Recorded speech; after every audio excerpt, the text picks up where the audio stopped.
Bonsoir à tous, Babel Café vous replonge ce soir dans l'œuvre de Carole de Keyser. L'artiste ouilletoise nous a malheureusement quittés en 2008 et une partie de ses œuvres sont actuellement exposées à la galerie Art Perrault de Crupé, et ce jusqu'au 23 décembre. On en parle avec Michel Evrard-Toulon. Bonsoir Michel. Bonsoir. On se connaît quand même depuis Bonsoir à tous les spectateurs aussi. Oui, on se connaît depuis longtemps. On se connaît depuis longtemps. Tu as suivi le parcours depuis, je crois, c'est une quinzaine d'années. Je pense que c'est ça, oui. Je le dis, expo rétrospective Carole de Keyser. C'est la preuve que tu tiens tes promesses, déjà. Oui. Tu lui avais promis ça, hein. J'ai promis de m'occuper d'elle, mais ce n'est pas parce que c'est une promesse, c'est parce que c'est une passion. Cette femme a été la passion de ma vie. Et le reste encore, parce que c'est une chose qui est presque lancinante. Perpétuer son œuvre comme ça, c'est une manière de vivre son deuil aussi ? Non. Non ? Non. Il y a deux deuils, en fait, que je dois faire. C'est le deuil de la personne. Je l'ai laissée partir. J'ai accepté de la laisser partir. Et ça a été dur. Encore aujourd'hui, si la télévision me montre, j'ai une bague par année de veuvage. Je m'arrête à 10 ans, parce que, comme je disais tout à l'heure, ça va faire des trous dans les chaussettes si je continue. Mais c'est vrai que cette personne, je l'ai aimée et je l'ai admirée. C'est difficile de faire la barrière entre les deux. La frontière entre les deux est ténue. Je crois que ce qui nous a unis, c'est justement ce mélange réciproque d'admiration et d'amour profond. Et je n'ai pas fini mon deuil parce qu'il y a tout ce que cette femme m'a apporté dont je n'arrive pas à faire le deuil. C'est-à-dire qu'elle avait comme profession, elle était illustratrice scientifique. Elle était kiné au départ, mais enfin, bon, elle était illustratrice scientifique. Elle faisait les dessins pour des gens assez étonnants, comme Doduf, prix Nobel de médecine, Prigogine, prix Nobel de chimie et physique, et des chercheurs des instituts des sciences naturelles, et des professeurs d'université. Et tous ces gens venaient pour elle. Pas pour moi, pour elle, parce que j'avais décidé de me consacrer totalement à mon épouse. J'avais eu une vie professionnelle avant, je me suis retiré à 48 ans. Dans la deuxième partie de l'émission, ça, Michel. Voilà. Et justement, quand elle est partie, sont partis aussi tous ces gens exceptionnels. Et comme j'estimais que j'étais intelligent au travers ceux qui venaient chez moi, je me suis retrouvé un peu abêti, entre guillemets, parce que je n'avais plus ce niveau extraordinaire qui naviguait autour d'elle. C'est ça. Il est déjà temps d'aller faire un petit tour à Crupé, hein, voir un petit peu l'exposition. On a encore le temps de parler, il n'y a pas de souci. Donc on va découvrir les œuvres de Carole.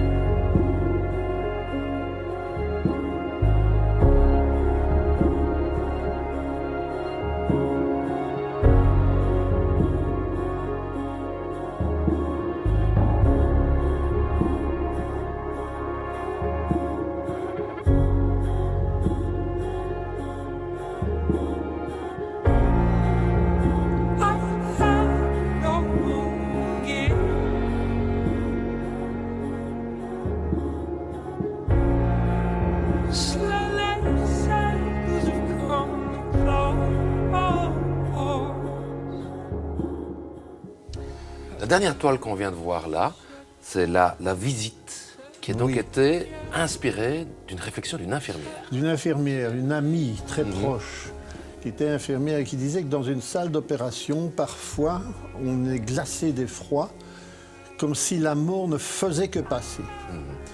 Et ça a impressionné Carole. Elle s'est dit, tiens, je vais faire un tableau là-dessus. Et la mort ne fait que passer. Et la mort n'est pas triste dans son tableau. Elle est habillée un peu comme une mort latino-américaine, comme ça, qui ne fait que passer. Voilà. Elle avait un grand attrait pour la philosophie et même la métaphysique. Ah oui, tout à fait. Tout à fait. Tout à fait. C'est ce qui nous a rapprochés, parce que moi aussi, ça tombait bien. Et on était en recherche de quelque chose. Bon, on est athée. Moi, j'ai été baptisé, mais elle est totalement athée, totalement. Elle ne sait même pas ce que c'était la religion.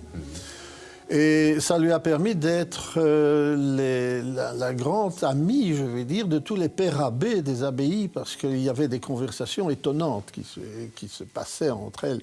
Et on recherche en fait quelque chose au travers, non pas de textes qui ont été faits pour des marchands de chameaux, parce que nous restons toujours avec des textes faits pour des marchands de chameaux, mais avec une nouvelle anamnèse, c'est-à-dire avec des textes nouveaux, ce sont les textes scientifiques. Et je crois qu'elle a découvert quelque chose, mais je ne sais pas quoi, quelque chose que moi je n'ai pas découvert. Il y a beaucoup de symboles dans cette toile. Il y a beaucoup de femmes aussi. Oui. Ah oui, oui. Oui, ça, elle, comment on disait, il y a beaucoup d'autoportraits. Beaucoup d'autoportraits. Il y a une peinture où il n'y a pas d'autoportrait, c'est le Hypnos-Thanatos, le passage d'un état à l'autre.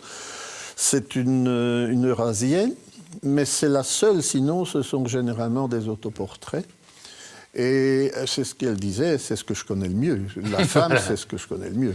Petite fascination pour les reptiles aussi, hein. Il y en a beaucoup. Hein. Ah, nous en avons eu pas mal. C'était encore à une époque où les magasins pouvaient se fournir de reptiles dans la nature. Alors on les rachetait, on les acclimatait et on les relâchait. Donc Custine est truffée de reptiles. On va s'intéresser plus particulièrement à deux de ses œuvres. On va d'abord voir quelques images du Sacre de Jeanne d'Arc. Je trouve que c'est une œuvre qui illustre vraiment l'investissement qu'elle pouvait mettre dans une œuvre. Elle disait d'ailleurs, elle entrait en blocus. Tout à fait. Avant de commencer à Tout peindre. à fait. Parce que mon épouse travaillait différemment des autres artistes. C'est pas pour ça qu'il faut que les autres artistes travaillent comme ça, hein, parce que chaque artiste a sa manière de travailler. Comme elle était illustratrice scientifique... Et regardez, qui c'est là? Ah, ça c'est moi. Ça, bah oui. C'est le père Faux-Cul, parce qu'il a une armure. Et tu apparais même en plus petit dans le coin de l'image aussi, une deuxième fois. Oui, tout à fait, une signature. Voilà, c'est moi, c'est nous. Bah oui. C'est nous, oui. Et en fait, elle faisait un cahier de charge avant de commencer les peintures, où tout devait se mettre. Là, évidemment, c'est le Sacre de Jeanne d'Arc. Jeanne d'Arc n'a jamais été sacrée, mais c'était le concept du Sacre de Jeanne d'Arc. Il y avait 3 Jeanne d'Arc, c'est-à-dire les 3 cerveaux de l'être humain. Et alors, c'est truffé. Le moi, le ça, le surmoi. Voilà. C'est une œuvre qui est marquée par le 3. Hein. Oui, le chiffre de cette œuvre. 3 mois de réflexion, 3000 km parcourus dans la vallée de la Loire, 3 bibliothèques visitées, et au final 3 Jeanne d'Arc. Oui, et 3 Jeanne d'Arc. Et 3 personnes, en fait, parce qu'il y a nos 2 voisins qui ont servi de modèle, plus le peintre, ce qui fait 3 personnes. Voilà. Elle a même été jusqu'à reconstruire l'armure. Tout à fait. Elle a reconstruit l'armure. L'armure de Jeanne d'Arc n'existe plus. Les armures de cette année 1450 sont généralement des armures qui ont disparu parce que la chevalerie était en très mauvais état à l'époque. Et on a fait Viollet-le-Duc pour les renseignements et on a fait évidemment toute la France de musée en musée pour refaire l'armure. Et il y a un élément dans l'armure que les spécialistes trouveront, 2 éléments dans l'armure que les spécialistes trouveront qui sont postérieurs à l'époque de Jeanne d'Arc, volontairement. On va s'intéresser à une autre œuvre. On va rester avec le chiffre 3, puisque c'est un triptyque. C'est les 3 moires. Oui, ça c'est le tour de force. C'est à peine croyable, mais cette œuvre a été faite à main levée. C'est à peine croyable. En fait, pour ce qui est des cercles, elle prenait des repères avec au crayon, un compas au crayon, des petits points au crayon, et tout se faisait à main levée. Il est évident que pour faire ça, il faut plus d'1 mois par peinture. Parce qu'après chaque trait, il faut s'arrêter. Avant de commencer, c'était 1 mois de régime alimentaire. Elle était allée chercher les régimes alimentaires sur le site de la NASA afin de ne pas trembler quand il fallait faire un trait. Tous les artistes savent que quand il y a un aplat, recorriger un aplat, c'est pas possible, il y aura toujours une trace. Donc si quelque chose devait ne pas se passer comme convenu, il fallait repasser le rouleau sur le tout et recommencer. Donc ces 3 œuvres ont été faites à main levée. C'est un tour de force absolument inimaginable. c'est là qu'on voit tout son travail de rigueur, de précision, notamment aussi dans les décors. Des décors souvent inspirés des sculptures de son papa, parce que son papa était sculpteur. Oui, tout à fait. J'aurais voulu exposer fille et père en même temps, mais j'ai eu des problèmes avec la succession et ça ne s'est pas fait. Son père était un sculpteur tout à fait extraordinaire, André de Keyser. On va voir quelques images parce qu'il y a des sculptures dans l'exposition. Elles ne sont donc pas d'André de Keyser, on l'a bien compris. Elles sont de Jean Wilham, qui est lui aussi malheureusement décédé. Oui.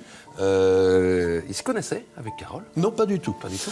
Pas du tout. Et moi, j'ai fait connaissance avec lui en allant chercher, en collaborant, aller chercher les sculptures chez la veuve de ce sculpteur. Et lorsqu'elles ont été exposées, j'ai trouvé que ça allait très, très, très bien avec ça les fonctionne sculptures. bien, il y a une véritable interaction entre les sculptures et les peintures. Il y a un dialogue, il y a un véritable dialogue. Et donc je suis heureux de cette exposition. Ouais. Et ce mélange de figuratif et d'abstrait, ça plaisait aussi à Carole. Ah oui. Bien ça. Ah, pour elle, un figuratif, c'est l'expression d'une pensée abstraite et un abstrait, c'est l'expression d'une pensée concrète. Donc, tout se mélangeait toujours. Elle avait une phrase qui était extraordinaire, c'était, et je l'ai fait mienne d'ailleurs, c'est « avec ça, qu'est-ce qu'on fait ?» Toute information qui vient de l'extérieur, que ce soit olfactif, auditif, peu importe, qu'est-ce qu'on en fait ? Et ça, c'est son côté philosophe. Elle était entourée de philosophes, de professeurs de philosophie de l'Université de Liège, entre autres. Et c'était vraiment... Cette vie a été passionnante avec elle. On va voir quelques images. Elles sont un peu plus anciennes. Elles datent de 2008. Oui. On est à Celles, à l'Ermitage Saint-Adelin, là où elle qu'on donnait connaît cours. bien. Ben oui. Là où elle donnait cours. On est en juin 2008, fin juin. Donc on n'est même pas 2 mois après son décès. Hein. Donc il y avait un hommage qui avait été rendu à Carole. Ben oui, un endroit qu'elle aimait bien. Hein. C'est là qu'elle donnait ses cours. Hein. Elle donnait ses cours. C'était 2 fois très gai. Parce que quand on venait s'installer, je me souviens même que c'était le mardi soir, tous les enfants qui étaient en récréation attendaient l'arrivée de Carole, qui était dans les sous-sols, qui donnait cours dans ces sous-sols. Et c'était très touchant. On vient de voir ici, sur ces images de 2008, quelques œuvres qui sont exposées à Crupet. Ça veut dire que ce sont des œuvres qui ne seront jamais vendues? Non, ce seront des œuvres qui ne sont jamais vendues ou des œuvres qui ont déjà été vendues. Ça, c'est à voir. Carole était donc présidente de l'école Mozanne. Hein? Oui, la SBL, l'école Mozanne, après sa vie professionnelle, parce qu'on avait fait une entreprise à 2, on avait fait TTT Styling Design, qui était une entreprise déjà d'illustration scientifique, et on l'avait fait à 2. J'avais arrêté ma vie professionnelle, comme je l'ai dit, à 48 ans, parce que j'avais eu une très belle vie. Et je m'étais dit, on va faire très attention à nos dépenses, on ne va pas vivre largement, mais je vais lui permettre de faire ce qu'elle a envie de faire. Donc, je n'ai pas honte de dire, l'aspirateur, la cuisine, le ménage, la couture, c'était pour moi, et elle faisait ce qu'elle avait envie de faire. Elle recevait ses clients personnels et elle peignait ce qu'elle avait envie de peindre.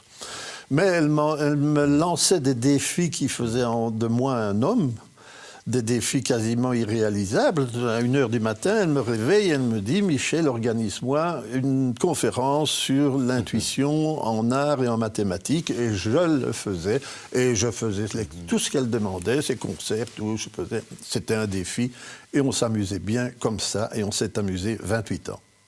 Voilà. Elle donnait des cours, on vient de le dire. Oui. Elle voulait aussi amener l'art à l'école. On va regarder un autre extrait d'archives qui date de 2005. On est Belle aventure. On est à l'école Douillet. Belle aventure.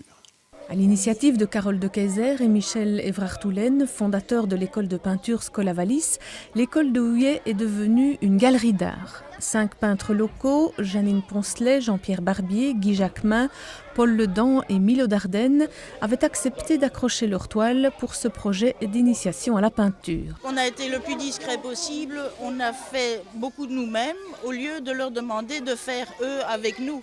C'est vrai que la prochaine fois, je leur demanderai de faire l'affiche. L'objectif premier de Carole de Keyser était de faire entrer l'art dans l'école. avec l'idée derrière, ce n'est pas d'apporter quelque chose au niveau du ressenti des enfants, mais c'est leur apprendre à aimer ou à apprécier en tout cas des choses qu'au départ ils n'auraient pas aimées et faire en sorte que les gens ne disent plus l'art c'est pas pour moi. Voilà, en 2005, on a vu Michel sur les images avec la toute petite Madeleine Collot. Avec la petite Madeleine Collot qui a fait un beau parcours. Elle a bien grandi depuis, Madeleine. Ça, je dois dire qu'elle a fait un beau parcours. Sensibiliser le grand public et particulièrement les enfants à l'art, c'est devenu un véritable combat. Oui. Surtout sur la fin de sa vie. Et ce qui nous a fait très plaisir, c'est que même si il y a eu encore un événement à Celles, dans l'école de Celles, mais ça a été repris à Liège, à Charleroi, etc. Ce concept a été repris. Je suis un peu ému. Voilà. Mais je l'ai dit, cette transmission, c'est devenu quasi une vocation sur la fin de sa vie. Et continuer à perpétuer son œuvre, c'est aussi un peu un pied de nez, j'ai envie de dire, à l'injustice ou à la fatalité, puisque il y a eu la maladie. Et il y avait le succès qui arrivait juste au moment où elle est partie. Hein. Oui, oui. Mais elle était épuisée. De toute façon, elle était épuisée. Elle a toujours eu une mauvaise santé. Parfois, elle se rebellait contre sa santé, jamais contre moi, mais contre sa santé. Et c'est notre amour, en fait, je crois bien. Elle disait toujours à tout le monde que c'était cet attachement extraordinaire que nous avions à deux qui l'a fait durer jusque ses 50 ans, en fait. Elle est morte dans un corps superbe à 50 ans. Quelle est l'image que tu aimerais qu'on garde d'elle? Son extraordinaire gentillesse. Une anecdote, elle était à 2 jours de sa mort, et une infirmière, une infirmière est en pleurs à côté d'elle. Elle lui dit, comment est-ce que Dieu peut permettre des choses pareilles? Elle qui était athée, sauf la foi de l'infirmière, en disant, Dieu, il pleure à côté de mon mari. Je crois que si Dieu existe, il est certainement plus fier de personnages comme elle que de personnages qui vont à la messe tous les dimanches et qui continuent à déblatérer quand ils sortent de l'église. On en reparlera encore un petit peu de ça dans la deuxième partie. Oui. Michel, je le rappelle, cette exposition est accessible à la galerie Art Perrault de Crupet. C'est facile à trouver, c'est juste en face de l'église. Encore un petit pied de nez, les vendredis, samedis et dimanches jusqu'au 23 décembre. Allez, on a beaucoup parlé de paroles, on va parler quand même un petit peu de Michel. C'est ma belle histoire.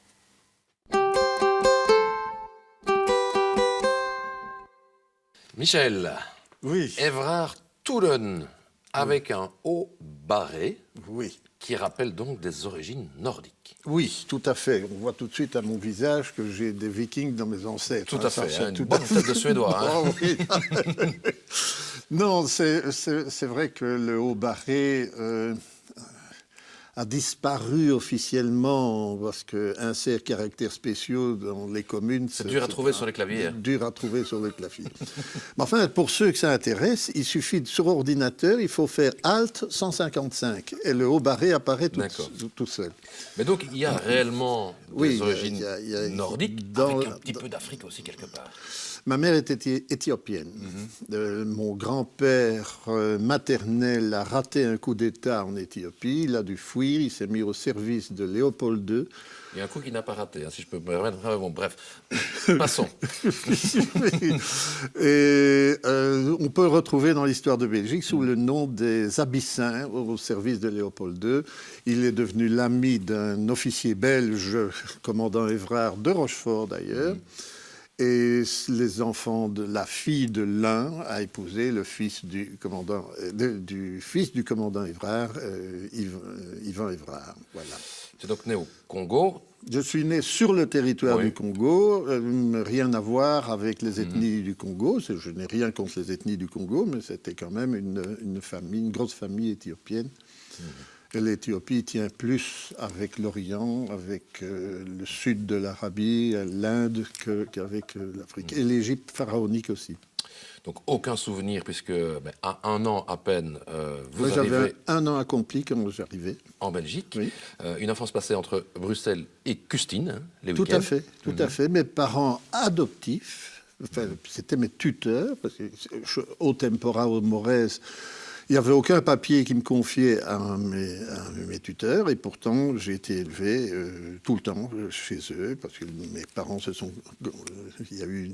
Parmi mes géniteurs, il y a eu un conflit, elle est retournée dans ses propriétés à Zanzibar et en Éthiopie. Je l'ai retrouvée pour l'adoption en Angleterre. Elle a fait une vie extraordinaire, cette femme a fait une vie extraordinaire. Enfin, bon, j'étais à Custine, effectivement. Donc, au milieu des forêts de la Donation Royale. Hein. 7000 hectares de la Donation Royale. Quand je veux écouter le brame du cerf, j'ouvre ma fenêtre.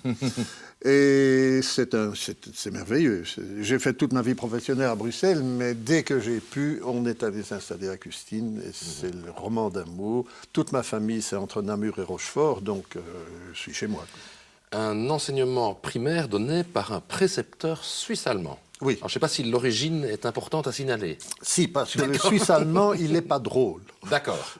Et le Suisse-allemand a une obsession, c'est de faire de moi un génie. Alors, le génie, je ne suis pas sûr qu'il y soit arrivé. L'obsession, là, je suis certain qu'il y est arrivé. Des humanités gréco-latines, tu me dis catastrophique. J'étais un chahuteur. Les profs me disaient « Évrard, vous n'arriverez à rien, vous êtes un instable ». Tout à fait. Tout à fait, c'était apocalyptique. Quand à un certain moment, mes parents ne savaient plus que faire de moi. Alors, on a opté pour une solution qui, maintenant, nous enverrait tous en prison. On me passait à tabac quand je n'avais pas 70%. Les bonnes vieilles méthodes. Les bonnes vieilles méthodes. Mais c'est honteux par rapport aux enfants martyrs. Alors que c'est honteux d'en rire, mais c'était la seule solution avec moi. Et je dois dire que j'étais noyé d'amour. Parce que ça, mes parents, c'était inimaginable l'amour qu'ils avaient pour moi. Et les professeurs aussi, parce qu'ils ont adopté cette solution pour moi, parce qu'ils avaient décidé que j'aurais de quoi faire l'université. Donc tu deviendras indépendant, hein, avec à 18 ans. Voilà, un nouveau projet d'entreprise plus ou moins tous les 3 ans. Oui, parce que je suis un instable. Parce que j'étais un instable, j'ai décidé de jouer avec ça. Et quand j'ai eu 48 ans, j'ai été dire au revoir à tous mes professeurs dans mon Alpine Renault. Et j'ai dit, à partir de maintenant, je me consacre à mon épouse. Professeur d'aïkido dans un dojo à Boisfort. Oui. Et en 1980, il y a une jeune judokate qui vient suivre les cours. C'est pas une jeune judokate, c'est une pratiquante de taekwondo. Et je ne le savais pas. Elle est restée très discrète. C'est une fois qu'elle a eu l'équivalent d'une ceinture marron, un incident m'a fait comprendre qu'elle avait un très haut grade en taekwondo. Mais je ne paniquais pas, vu que je suis quand même 2e dan en karaté, 1er dan en kendo et 5e dan en aïkido. Donc, cette jeune fille de 21 ans, c'est Carole, hein, pour ceux qui n'auraient pas encore compris. Et donc, tu vas l'épouser en 1982, 2 ans plus tard. À la demande de mes enfants. Voilà, donc c'est une seconde noce. Et donc, c'est suite à un sombre complot de tes enfants, donc des jumeaux qui ont 5 ans. Hein. À ce moment-là, ils avaient 5 ans. Hein, chez, oui, oui. Non, mais oui, vous, hein, ils avaient comploté à 5 ans. Il m'a dit, tu épouses Carole. Je me suis dit, d'abord, j'ai refusé. J'ai dit, c'était un fantasme d'enfant. Et puis, un soir, elle est arrivée en plein hiver avec ses 2 valises en disant, tu peux plus me mettre à la porte parce que j'ai loué mon appartement. Et maintenant, vous n'êtes plus seul. Ça a été la fête chez les enfants, mais ça, voilà. Tu es donc passé de l'art martial à l'art marital. Tout à fait, avec le plus grand bonheur. Mais on l'a déjà compris, hein. Il y avait vraiment une très belle complicité entre vous deux, notamment avec tout ce qui a trait à la philosophie. Oui. Passionnés d'Orient, tous les deux. Oui, tout à fait, oui. Oui, j'ai adopté la technique zen depuis, parce que j'ai commencé le karaté, j'avais 12 ans. Ah non. J'avais 16 ans quand j'ai commencé l'aïkido, j'avais 12 ans quand j'ai commencé le karaté. Donc, je suis allé jusqu'à la 2e dan. Et j'ai adopté la technique du zen. Je n'ai pas la philosophie du zen. Je ne suis pas bouddhiste. Je ne joue pas au bouddhiste. Et ceux qui jouent au bouddhiste me font franchement rigoler. Parce qu'il faut être né là-dedans. Mais la technique du zen, c'est faire le vide en soi pour que ce soit l'instinct qui juge une situation. Parce que tous les gens savent quand ils font une bêtise, mais ils ne veulent pas s'entendre. Tu viens de parler de bouddhisme. La question vraiment du divin, elle te taraude, hein? Ah oui, tout à fait, tout à fait, parce que pour l'instant, je recherche un divin avec un petit d, c'est-à-dire sans Dieu. La physique quantique parle de potentialité quantique, mais je ne vais pas affirmer qu'il n'y en a pas, parce que ça serait aussi idiot qu'affirmer qu'il y en a un. Enfin, en tout cas, c'est une préoccupation assez présente, hein, oui. On le sent. Oui. Et puis, il y a quand même un culte qui t'intéresse beaucoup, c'est quand même le culte du souvenir de Carole. Ah, ça c'est le principal, ça c'est sûr. C'est plus qu'un projet qui te tient à cœur, c'est un projet de vie. Hein. C'est un projet de vie et je suis très triste de ne pas être croyant. J'explique pourquoi, c'est parce que si j'étais croyant, je croirais en un paradis. Je croirais en fait que Carole pourrait suivre ce que je fais, etc. Mais pour moi, un neurone, quand il est mort, il n'y a plus rien. Et ça me dérange beaucoup. Ça me dérange beaucoup. Je ne sais pas ce que Nostradamus en aurait dit ou aurait prédit. Voilà. Moi, je suis un passionné d'histoire, donc c'est pour ça que j'ai choisi Nostradamus, parce que l'histoire, c'est une ligne continue, en fait. Ça commence avec ce qu'on appelle le Big Bang, qui n'est pas une explosion, mais une expansion, et ça va finir comment ça ? Mais moi, je sais comment ça va finir, cette émission. Ça va finir en buvant un coup. Merci beaucoup, Michel, d'être venu dans Babel Café. C'était vraiment chouette. C'est un plaisir. Alors, je ne sais pas où est la caméra, mais je souhaite d'avoir passé un bon moment en regardant ton émission. Je le rappelle, exposition Carole de Keyser et Jean Willam. C'est à la galerie Art Perrault de Crupet et c'est jusqu'au 23 décembre. Le seul art martial qu'on pratique dans Babel Café, c'est le grand écart, parce que demain, je vais recevoir Marc Herman. Voilà. Ah oui, tout à fait. Puisqu'il sera en spectacle au cabaret d'Evrailles. Un homme très utile d'ailleurs, parce que c'est une profession nécessaire. Voilà. Est-ce que je peux terminer mon émission, Michel ? Oui. Voilà, Marc Herman sera donc mon invité demain. Allez, ciao. Santé. Santé.